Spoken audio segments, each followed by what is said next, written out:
அஸ்ஸலாமு அலைக்கும் வணக்கம். கேள்வி என்னன்னு சொன்னால், 2002 வந்த 11வது MCQ.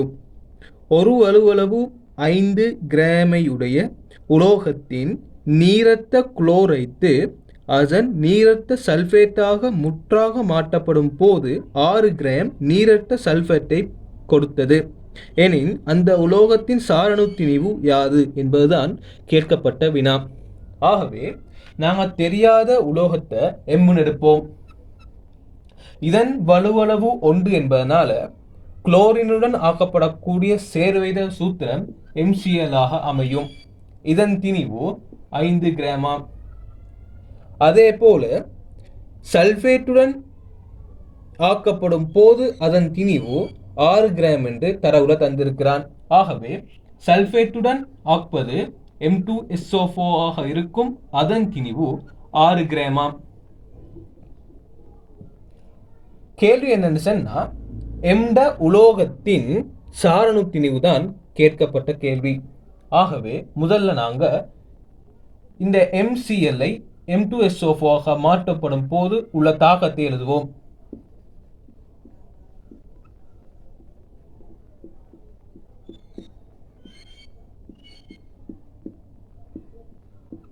தாக்கத்தை சமப்படுத்தினா இவ்வாறு அமையும். முதல்ல நாங்க MClக்கும் M2SO4க்கும் உடைய மூல் விகிதத்தை போடுவோம்.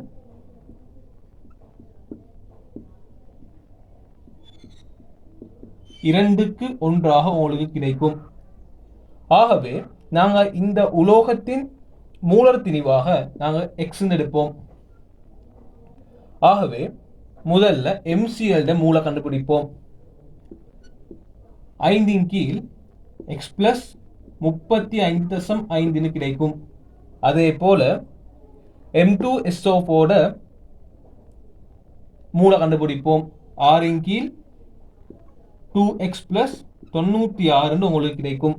ஆகவே குறுக்காக பெருக்கினா 12 கீழ் 2X plus 96 சமன் 5 கீழ் X plus 35.5. ஆகவே X plus 35.5 சமன் 5 தர 2X plus 96. இது உங்களுக்கு சுருக்கினா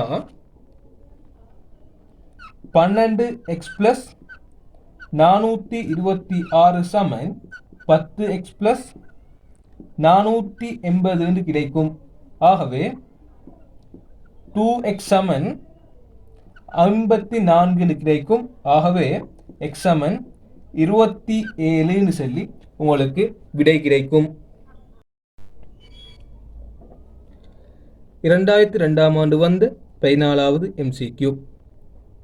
கேள்வி என்னன்னு சொன்னா, 25 பாகை செல்சியஸ் நீரில் KNO3 கரைதிறன் கிலோகிராம் நீருக்கு 300 கிராம் ஆகும். 600 கிராம் நீரில் 540 கிராம் KNO3 அடங்கிய சூடான கரைசலொன்று குளிராக்கப்பட்டால் 25 பாகை செல்சியஸ் கரைசலிருந்து பளிங்காக்க வல்ல KNO3 உச்ச திணிவு யாது என்பதுதான் கேட்கப்பட்ட கேள்வி. ஆகவே தரவுகளுக்கு அமைய 1000 கிராம் நீரில்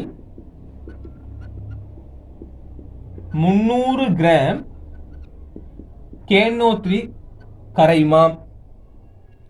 ஆகவே நாங்கள் கண்டுபிடிக்கணும் 600 கிராம் நீரில் எவ்வளவு கிராம் KNO3 கரைந்துள்ளது என்று கண்டுபிடித்தால் அந்த கரைந்துள்ள திணிவிலிருந்து இடப்பட்ட திணிவை கழித்தால் உங்களுக்கு வீழ்படிவாகிய திணிவு கிடைக்கும். ஆகவே 600 கிராம் நீரில் எவ்வளவு கிராம் KNO3 கரைந்துள்ளதுன்னு சொல்லி கண்டுபிடிக்கணும். ஆகவே 1000 கிராம் நீரில் 300 கிராம் KNO3 கரைந்தால் 600 கிராம் நீரில் எவ்வளவு கரையும்? 180 கிராம் KNO3 கரைந்திருக்கும். நீங்க இடப்பட்ட திணிவு எவ்வளவுன்னு கேட்டா 540 கிராம் நீங்க இட்டிருப்பீங்க. ஆகவே அந்த 540 கிராத்துல 180 கிராம் நீர்ல கரைந்து இருக்குன்னு சொன்னா வீழ்படிவு எவ்வாறு கண்டுபிடிக்கலாம்னு சொன்னா 540 180 கழித்தால் உங்களுக்கு விடை கிடைக்கும். ஆகவே 360 கிராம் சொல்லி உங்களுக்கு விடை கிடைக்கும்.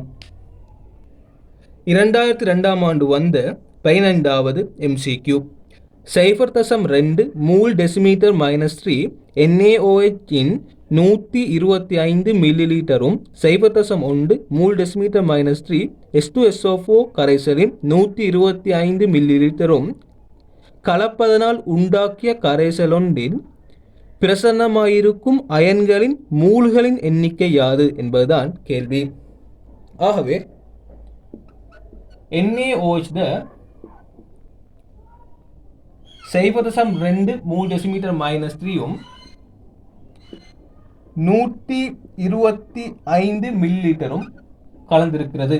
அதே போல H2SO4 0.1 மூல் டெசிமீட்டர் -3யும் 125 மில்லி லிட்டரும் கலப்பதனால் தான் இந்த கரைசல் தயாரிக்கப்பட்டிருக்கு. முதல்ல நாங்க NaOHக்கும் H2SO4க்குமான தாக்கத்தை எழுதுவோம்.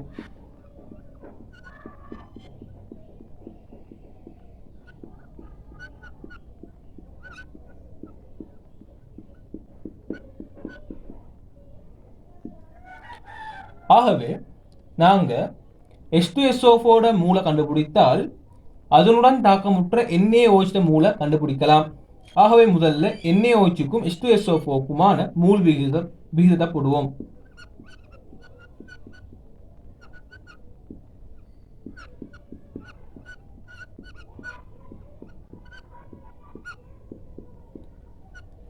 NaOH மூல எவ்வாறு கண்டுபிடிக்கலாம்னு சொன்னா NaOH செறிவை அதன் கனவளவுல பெருக்கினால் உங்களுக்கு மூல் கிடைக்கும்.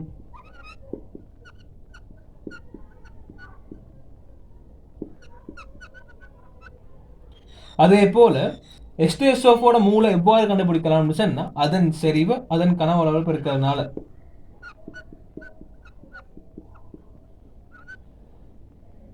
ஆகவே உங்களுக்கு NaOHக்கும் H2SO4க்குமான மூல் விகிதம் 1:1 கிடைக்கும். ஆகவே இங்கு NaOHம் H2SO4வும் முற்றாக Na2SO4 ஆக மாற்றப்பட்டிருக்கும். ஆகவே இங்கு இந்த கரைசல காணப்படக்கூடிய அயன்கள் எதுன்னு சொன்னா 2 சோடியம் பிளஸும் 1 SO4 தான் காணப்படும். ஆகவே நாங்க Na2SO4 மூல கண்டுபிடித்தால் அந்த மூல்ட 3 மடங்கு தான் அதன் கரைந்துள்ள அயன்கள மூலாக கிடைக்கும். ஆகவே Na2SO4 மூல் H2SO4 மூலுக்கு சமனாக இருக்கும்.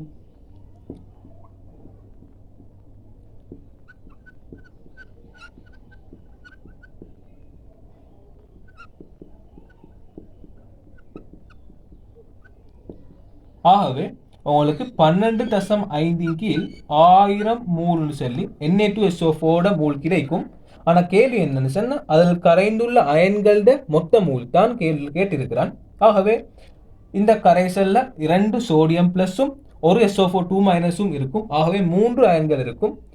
ஆகவே அயன்கள மூல கண்டுபிடிப்பதற்கு Na2SO4 மூல 3ஆல பெருக்கணும்.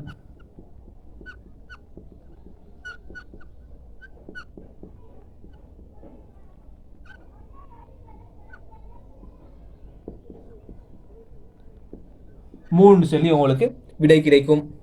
2002ஆம் ஆண்டு வந்த 17வது MCQ H2O2 உடன் அமிலமாக்கப்பட்ட MnO4- தாக்கம் புரிந்து O2, Mn2+, நீர் ஆகியவற்றை மாத்திரம் உண்டாக்குகின்றது. அமில ஊடகத்தில் ஒரு மூல் ஹைட்ரஜன் பெராக்சைடு உடன் முற்றாக தாக்கமுறுவதற்கு தேவையான MnO4- மூல்களின் எண்ணிக்கை யாது என்பதுதான் தரப்பட்ட கேள்வி. ஆகவே நாங்கள் முதல்ல ஹைட்ரஜன் பெராக்சைடுக்கும் MnO4- தாக்கத்தை எழுதி சமப்படுத்துவோம்.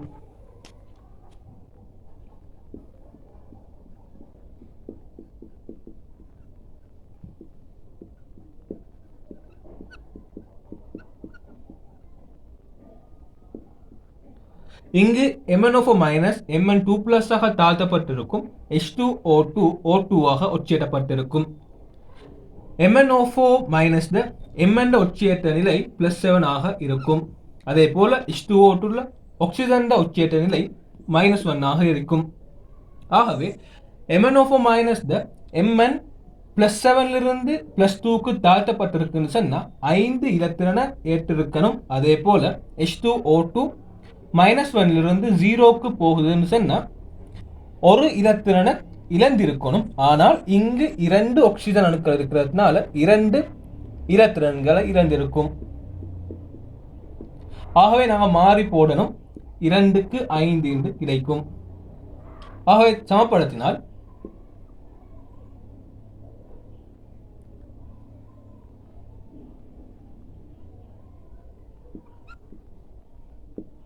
ஏற்றங்களை சமப்படுத்தணும். 2 மைனஸ் 4 பிளஸ், ஆகவே 6H+ கிடைத்திருக்கும். இங்கு 16H+ கிடைக்கும். ஆகவே 8H2 சொல்லி உங்களுக்கு கிடைக்கும். கேள்வி என்னண்டா, H2O2 ஒரு மூலுடன் தாக்கப்புற தேவையான MnO4 மைனஸ் மூல் தான் கேள்வி. ஆகவே நாங்கள் H2O2க்கும் MnO4 மைனஸுக்குமான மூல் விகிதத்தை போடுவோம்.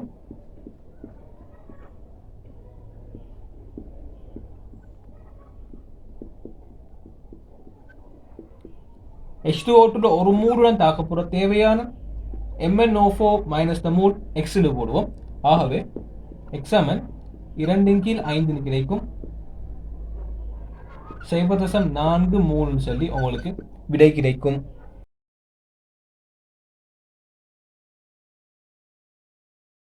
அஸ்ஸலாமு அலைக்கும், வணக்கம். 2003ஆம் ஆண்டு வந்த 11வது MCQ. சோடியம் கார்பனேட்டு பளிங்கு அடங்கியுள்ள கரைசலின் 4 மூல் டெசிமீட்டர் -3 2.5 லிட்டரை தயாரிக்க தேவையான நீரற்ற சோடியம் கார்பனேட்டின் திணிவு யாது என்பதுதான் கேட்கப்பட்ட கேள்வி. ஆகவே முதல்ல எங்களுக்கு தரவுல தந்திருக்கிறான். சோடியம் கார்பனேட் 4 மூல் டெசிமீட்டர் -3 செறிவுடைய கரைசலின் 2.5 டெசிமீட்டர் கணத்தை தயாரிக்கணுமாம். அதுக்கு தேவையான நீரற்ற சோடியம் கார்பனேட்டின் திணிவு யாது என்பதுதான் கேட்கப்பட்ட கேள்வி. ஆகவே நாங்கள் முதல்ல இந்த கரைசலை தயாரிக்க தேவையான சோடியம் கார்பனேட்டின் மூல கண்டுபிடிப்போம். எவ்வாறு மூல கண்டுபிடிக்கலாம் என்று சொன்னா, அதன் செறிவை அதன் கனவளவால பெருக்கினா உங்களுக்கு மூல கண்டுபிடிக்கலாம். ஆகவே சோடியம் கார்பனேட்டின் மூல் சமன்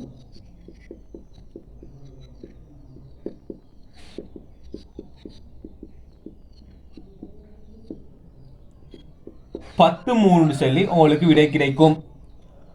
அடுத்தது கேள்வி என்னன்னு சொன்னா, சோடியம் கார்பனேட்டின் திணிவு காண்க என்பதனால நாங்க இந்த சோடியம் கார்பனேட்டின் மூலர் திணிவு கண்டுபிடிக்கணும். மூலர் திணிவு சமன் 23/2 பிளஸ் கார்பன் மூலர் திணிவு 12 பிளஸ் 16/3. ஆகவே உங்களுக்கு 106 கிராம் per மோல் சொல்லி கிடைக்கும். ஆகவே திணிவை கண்டுபிடிப்பதற்கு அதன் மூலர் திணிவால பெருக்கணும். ஆகவே தேவையான நீரற்ற சோடியம் கார்பனேட்டின் திணிவு சமன் 10 ஆகவே 1060 கிராம் சொல்லி உங்களுக்கு விடை கிடைக்கும். 2003ஆம் ஆண்டு வந்து 29வது MCQ. இந்த சேர்வையில் காணப்படக்கூடிய கார்பனுக்கும் குளோரினுக்கும் இடையிலுள்ள திணிவு சதவீத விகிதம் யாது என்பதுதான் கேட்கப்பட்ட வினா. ஆகவே நாங்கள் முதல்ல என்ன செய்யலாம்னு சொன்னா, இந்த சேர்வையில ஒரு மூல எடுத்துக்கொள்வோம். இந்த சேர்வையில் ஒரு மூல் எடுத்துக்கொண்டா இங்கு 6 மூல் கார்பனும் 2 மூல் குளோரினும் காணப்படும். ஆகவே 6 மூல் கார்பனும் 2 மூல் குளோரினும் காணப்படும். இங்கு கேட்கப்பட்டிருப்பது இவற்றின் திணிவு வீதம் என்பதனால இந்த மூல அவற்றின் மூலர் திணிவால பெருக்கணும். ஆகவே கார்பனின் திணிவு சமன் 6 தர 12 72 கிராம் என்று சொல்லியும், குளோரின திணிவு சமன் 35.5 தர 2 71 கிராம் சொல்லி கிடைக்கும். ஆகவே கார்பனுக்கும் குளோரினுக்கும் இடையில் காணப்படும் திணிவு வீதம் 72க்கு 71 கிடைக்கும்.